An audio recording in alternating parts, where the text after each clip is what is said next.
சென்னையில் அரிவாள் வெட்டில் படுகாயமடைந்து சிகிச்சை பெற்று வந்த இளைஞர் உயிரிழந்திருக்கிறார்.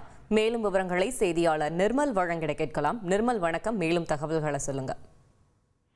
வணக்கம். சென்னை எர்ணாவூர் சுனாமி குடியிருப்பில் வசித்து வருபவர் எட்வின்.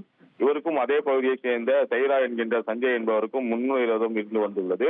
சமீபத்தில் எட்வின் மது போதையில் சைரா என்கின்ற சஞ்சயின் குடும்பத்தை பற்றி ஆபாசமாக திட்டியதாக தெரிகிறது. இதில் ஆத்திரமடைந்த சஞ்சய் கத்தியை எடுத்து எட்வினை சரமாரியாக தாக்கியிருக்கிறார்.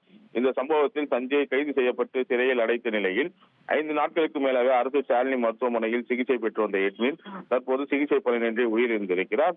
இது தொடர்பாக எண்ணூர் போலீசார் கொலை முயற்சி வழக்கை தற்போது கொலை வழக்காக மாற்றியுள்ளனர்.